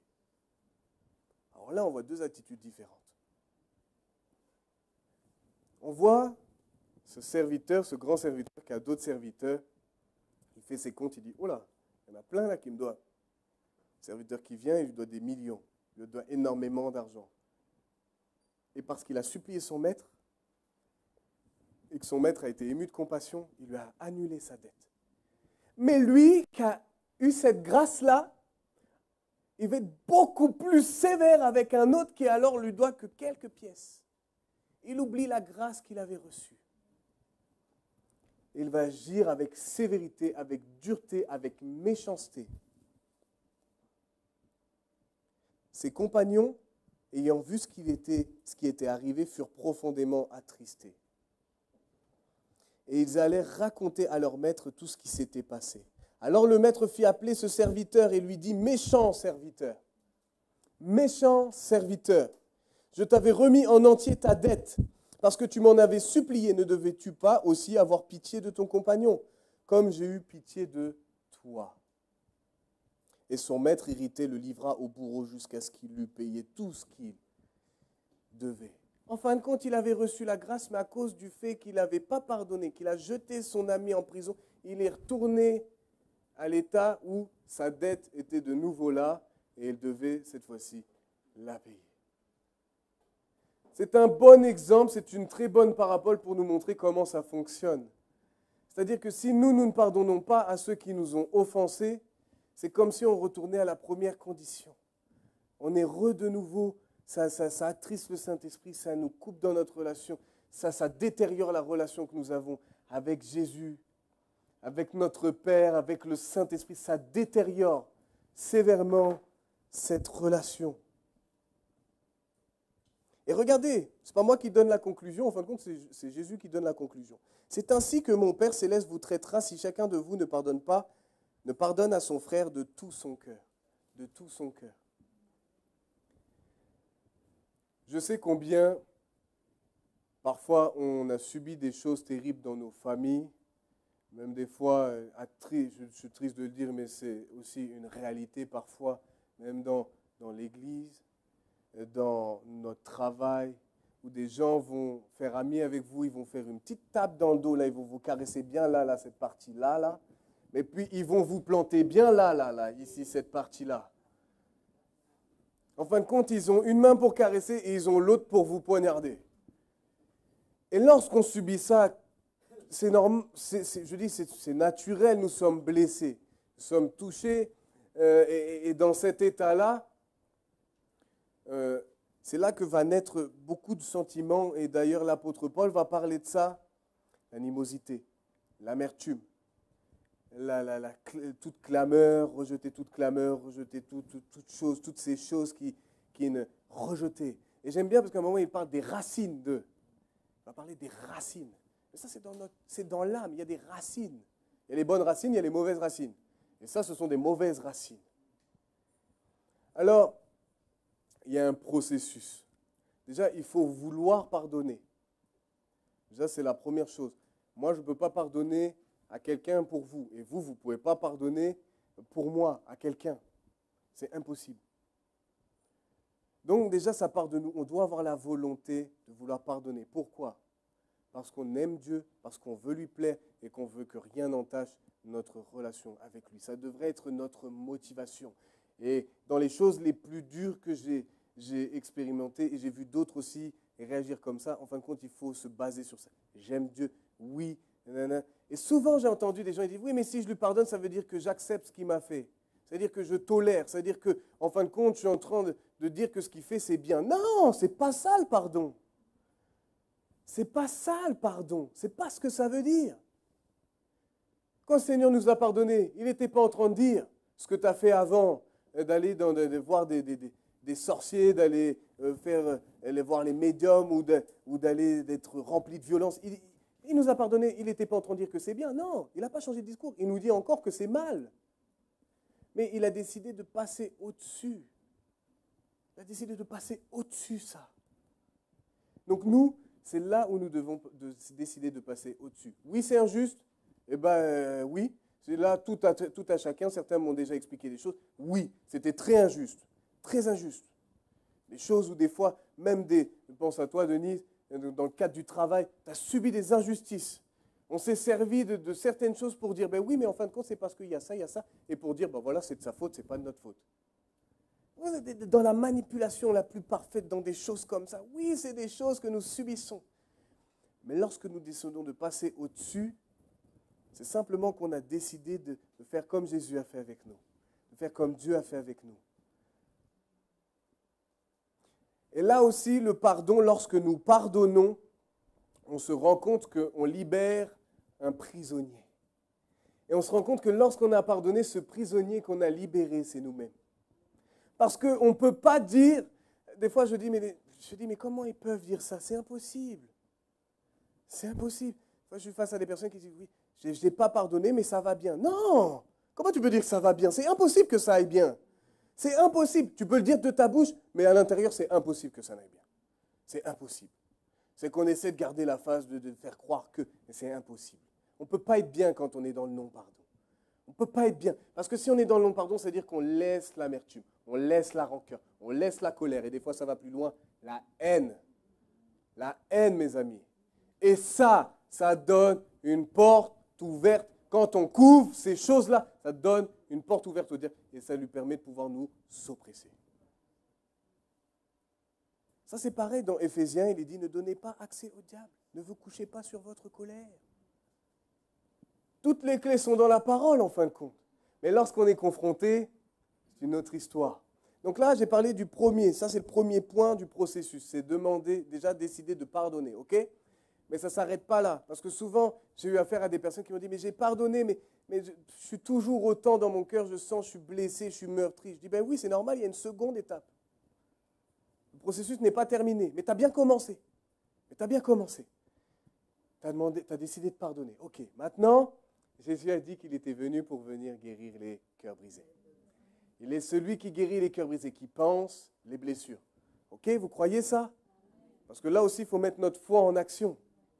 Et dès lors qu'on prie comme ça, on dit, Seigneur, viens guérir mon cœur. Ça, de toute manière, c'est impossible. Vous pouvez essayer d'utiliser des moyens un peu transverses, parallèles, pour essayer de combler ça, mais c'est impossible. Vous pouvez pas, on ne peut pas guérir son âme. Humainement parlant, c'est impossible. C'est impossible. C'est quelque chose, ça vient, je dis ça c'est une bénédiction, ça vient du ciel, ça descend en nous, ça vient panser nos blessures, ça vient guérir toutes les cicatrices du passé. J'ai parlé de quelque chose avec ma maman et je lui en voulais terriblement.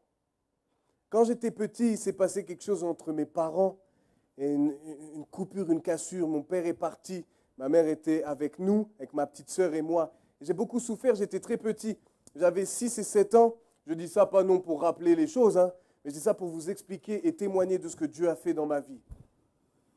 Et je souffrais terriblement. Et un jour, je voyais ma mère qui pleurait tout le temps. Vous savez, vous avez déjà été un enfant. Est-ce que quelqu'un a déjà vécu un divorce? Moi, je n'ai jamais vécu ça. Jamais vécu ça. Mais si vous avez déjà vécu un divorce, vous savez ce que c'est de voir les parents qui se battent, les parents qui, l'un crache sur l'autre, c'est terrible quand on est enfant, entendre ces choses-là, vivre ces choses-là, ça brise totalement des cœurs. Et lorsque j'étais là, je voyais ma maman pleurer, j'ai dit, t'inquiète pas, du haut de mes 6-7 ans, je dis, t'inquiète pas, maman, moi, je suis là, maintenant c'est moi. Je ne sais même pas comment j'ai fait pour parler comme ça, j'avais 6-7 ans. Et je dis, c'est moi maintenant, moi je suis là, je suis l'homme, je suis le garçon, je suis le gars, je suis là, t'inquiète, moi je vais prendre soin de toi, je vais prendre soin d'Amélie, t'inquiète pas, moi je suis là. En même temps, je ne sais pas où je pouvais partir.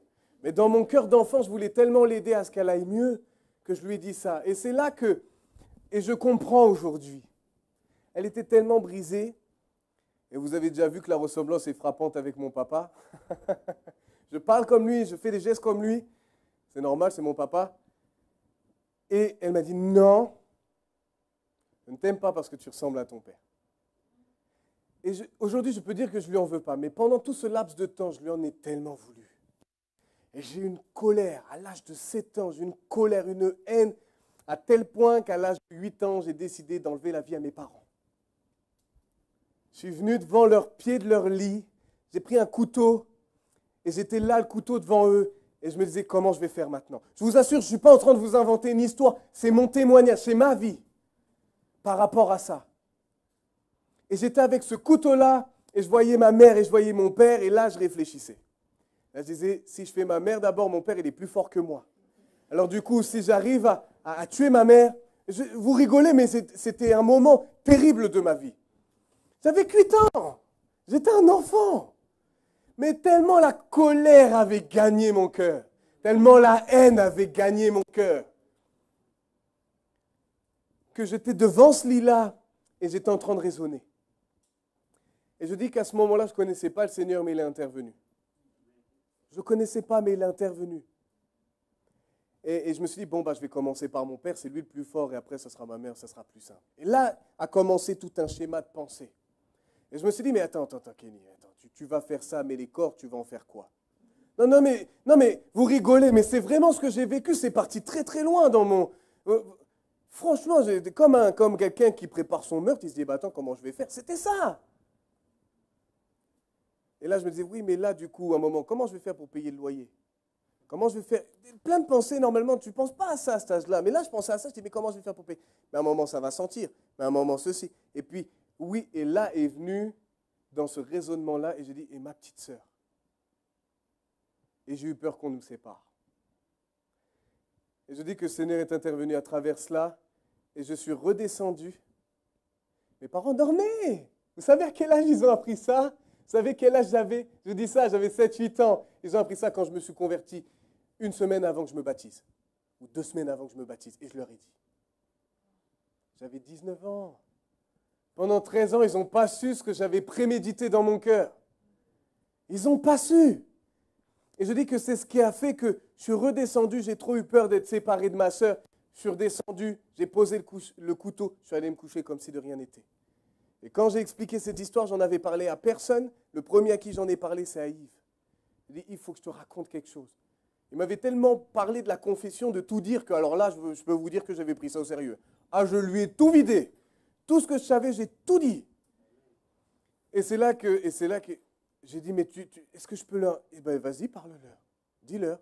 Et je leur en ai parlé et ils m'ont regardé à ce moment-là. Ils n'en croyaient pas leurs oreilles. Et je vais vous dire qu'à ce moment-là, je ne connaissais pas le Seigneur, mais le Seigneur est intervenu. Vous voyez les dangers. Et attendez, parce que ça, c'est à 8 ans. Alors imaginez à 19 ans ce que ça a donné. Il y avait une haine, une colère. Énorme. Là, moi, je vous raconte ça. Ça ne commence pas comme ça. Au début, il y a la colère. Mais plus vous allez la laisser, plus ça va donner droit à l'ennemi. Donc, quand elle vient, tu te rends compte, tu batailles avec ça. Tu batailles avec ça. Tu ne te laisses pas faire. Tu ne laisses pas ton cœur être gagné par ça. Parce que sinon, ça va être comme une gangrène. Ça touche ta tête, ça touche ton cœur. Et après, tu vas agir en fonction. Quand tu vas parler comme quelqu'un qui... Mais ce qui est bénéfique, c'est que quand tu décides de demander pardon, que le Seigneur vient guérir ton cœur, tu peux reparler de ces choses-là sans avoir aucune amertume. Et c'est ça le signe que tu es vraiment guéri dans ton âme. C'est qu'en fin de compte, tu peux en parler. Là, j'en parle, et je vous assure, à l'intérieur, je suis bien. Pourquoi? Parce que le Seigneur a guéri mon cœur. Mais parce que aussi, un jour, j'ai décidé d'aller voir ma mère et je lui ai demandé pardon pour tout. Je lui ai dit, je te demande pardon. Et je pleurais. Je ne sais pas comment. Une fontaine. Je n'arrivais plus à m'arrêter. Mais en fin de compte, à travers ça, c'est là que le processus a commencé à débuter dans ma vie. Et ça a tout changé. Et aujourd'hui, et c'est à partir de là, ma mère peut vous le dire, c'est à partir de là que j'ai commencé à lui faire des câlins. C'est à partir de là que j'ai commencé à lui dire que je l'aimais. Et toutes ces choses, je ne pouvais pas les dire, j'avais tellement de colère. Ou si je les disais, c'est parce que j'avais une idée derrière la tête. Parce que je voulais l'amadouer. Mais ce n'était jamais avec sincérité. Donc tout ça pour vous dire, quand je dis ça, mes mains, elles sont en train de picoter là. Vraiment, il faut être sérieux avec ça. Vous ne pouvez pas jouer avec ça. Nous ne pouvons pas jouer avec ça. Et je sais que des fois, c'est très, très, très difficile. Mais là encore, j'aimerais citer, parce que je suis obligé de citer Yves, ce n'est pas de ma faute, parce qu'il m'a tellement dit de choses qui m'ont marqué, que c'est resté, et c'est pour ça aujourd'hui je vous l'ai redit. Mais en fin de compte, le monde ne peut pas pardonner certaines choses, ok? Mais nous pouvons pardonner toutes choses, même l'impensable, même le plus terrible, parce que nous avons le Saint-Esprit en nous. Mais il faut que tu aies la volonté. Et après, tu décides. Tu dis non, là je suis en colère contre elle. Oui, elle m'a trahi. Oui, elle m'a blessé. Oui, elle m'a traité comme un vaurien. Oui, il m'a traité comme un vaurien. Oui, il m'a fait ceci. Oui, il m'a fait... Mais Seigneur, déjà, je demande pardon pour toute cette colère. Mais je décide aussi de pardonner. De libérer le pardon. Je finirai en lisant mes notes. Pour ceux qui veulent savoir où c'est marqué que toute amertume, toute animosité, toute colère, toute clameur, toute calomnie et toute espèce de méchanceté disparaissent du milieu de vous, c'est dans Éphésiens 4, 31 à 32. Prenez des notes parce que je ne l'ai pas donné, c'est hier quand j'ai lu, j'ai mis. Et regardez le verset 32, enfin regardez pas, mais écoutez. Soyez bons les uns envers les autres, compatissants, vous pardonnant réciproquement comme Dieu vous a pardonné en Christ. Amen.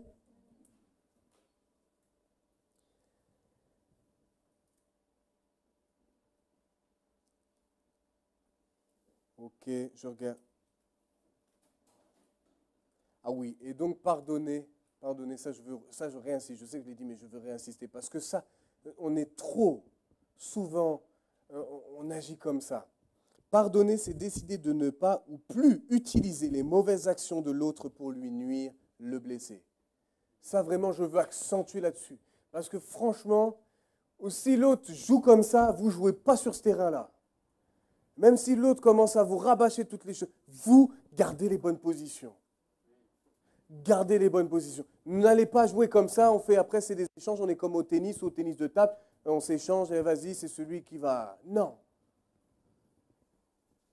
Soyons sérieux. Amen. Alors, est-ce qu'on peut se lever? Je voulais vraiment nous encourager là-dessus, parce que je sais qu'on est tous confrontés à ça. L'offense, c'est terrible. Les flèches comme ça qu'on reçoit, les paroles méchantes, les attitudes, c'est vraiment des choses que le diable utilise vraiment pour nous nuire, pour nous mettre plus bas que terre. Ah, j'ai pas dit quelque chose, ça me vient comme ça. Là, ça c'est très important aussi. Je ne l'ai pas dit. Quand vous êtes dans cette situation-là, vous avez blessé quelqu'un, vous avez offensé quelqu'un, vous venez, vous lui demandez pardon. OK? Vous êtes sincère. Je parle surtout pour les chrétiens, parce que les non-chrétiens, là je parle à des disciples quand même. S'il y a des personnes qui sont dans le monde qui disent « non, je ne te pardonne pas », ils sont dans le monde, on peut comprendre comment ils raisonnent. Mais nous, en tant qu'enfants de Dieu, on est censé pardonner. D'accord? Mais comment est-ce qu'on fait si nous, on a demandé pardon et que quelqu'un ne nous pardonne pas? Dans quelle attitude vous allez être? Et c'est là que j'ai appris quelque chose. Si tu as été sincère, tu as appris, tu as demandé pardon à Dieu. Tu as demandé pardon à la personne. Tu es sincère dans ta démarche. Vraiment ton cœur. Et si la personne te condamne, toi, ne te laisse pas condamner. Ne te laisse pas culpabiliser. Parce que toi, tu sais, dans ton cœur, vis-à-vis de Dieu, vis-à-vis de sa parole, tu as tout fait pour. Maintenant, si la personne, soyez en paix avec tout le monde, autant que cela dépende de vous. Ah, tant que cela dépend de vous. Donc moi, c'est pour ça que je dis souvent ça. Je dis, bon, si j'ai fait une erreur, je demande pardon. Voilà, je fais ce que j'ai fait. Mais je ne vais pas me mettre à rater. Je ne vais pas me mettre à rater. On n'a pas à se mettre à rater. On n'a pas à supplier la personne, oh, pardonne-moi. Non! On fait ce qu'on a à faire, on demande pardon. Oh, oui, certainement qu'il y a. Peut-être que quand tu le fais, tu pleures, tu es triste, tu es tout. Mais oui, mais tu dis ce que tu as dit. Mais il faut te mettre pas à rater. Donc, si la personne, je dis surtout pour les disciples de Jésus, c'est encore pire. Alors là, si on décide de ne pas pardonner, c'est encore pire. Ceux du monde, on peut comprendre, ils ont pour loi leur ventre et leur... oui. Oui. Mais nous, quand même, on n'est pas... Donc, j'avais oublié de dire ça, mais c'est très important. Parce que ça, quand les gens ne vous pardonnent pas, ça vous permet de quand même être libre. D'être vraiment libre. Oui, c'est sûr que ça ne fait pas plaisir d'entendre quelqu'un qui te dit, oui, non, je ne te pardonne pas, non, nanana. C'est sûr que ça ne fait pas plaisir, je ne vais pas vous dire le contraire. Mais dans ton cœur, toi, tu sais que vis-à-vis de Dieu, vis-à-vis de sa parole, tu es clair. Tu es clair. Si ton cœur ne te condamne pas, alors vas-y, continue. Alléluia. Alors vraiment, merci Jésus. Merci pour ta parole. Merci pour ton sacrifice. Merci pour tout ce que tu as fait. Vraiment, je suis si reconnaissant pour ma propre vie, mais aussi pour la vie de mes frères et sœurs, pour tout ce que tu opères en eux. Tu vois toutes les difficultés. Tu vois que l'offense, la déception, toutes ces choses-là, c'est vraiment difficile. C'est vraiment difficile à supporter. Et combien ça fait des dégâts en nous. Mais Seigneur, je te demande, nous implorons ta grâce et nous décidons. Est-ce que vous êtes d'accord avec ça? Je vais dire que nous décidons de pardonner à tous ceux qui nous ont offensés. Vous êtes d'accord avec ça? Ok. Parce que moi, je peux le dire, mais il faut que vous aussi, quand je le dis, vous êtes avec moi. D'accord? Alléluia.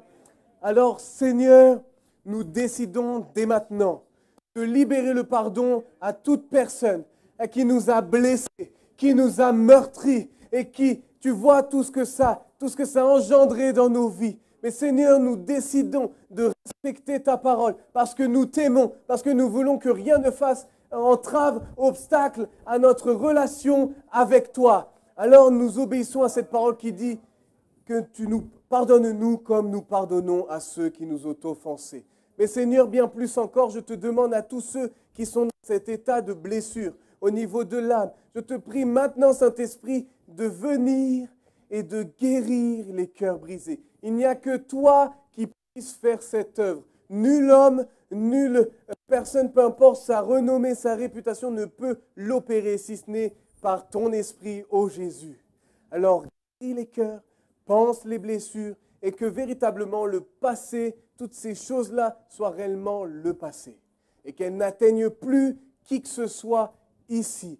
Prends autorité aussi à toutes ces puissances qui utilisent la colère. Nous vous lions maintenant dans le nom tout-puissant de Jésus. Vous avez vu la déclaration que nous avons faite ici devant tout à chacun, entre nous, mais aussi devant Dieu et devant vous, puissance des ténèbres. Alors maintenant, nous proclamons la victoire, que nous triomphons maintenant sur la colère, sur la calomnie, sur la rancœur, sur tous ces sentiments négatifs qui découlent du non-pardon. Dans le nom tout-puissant de Jésus, garde tout à chacun, Seigneur, en ce lieu. Bénis tout à chacun ici en ce lieu. Et merci, Seigneur. Amen. Amen, amen, amen. Alléluia. Voilà, mes amis. Voilà. Je vous souhaite un bon dimanche. Profitez bien en famille. Un bon appétit. Et bonnes vacances à tous ceux que je ne reverrai pas. Alléluia. À mardi, oui, par contre, je suis là. Mardi et vendredi, je suis là.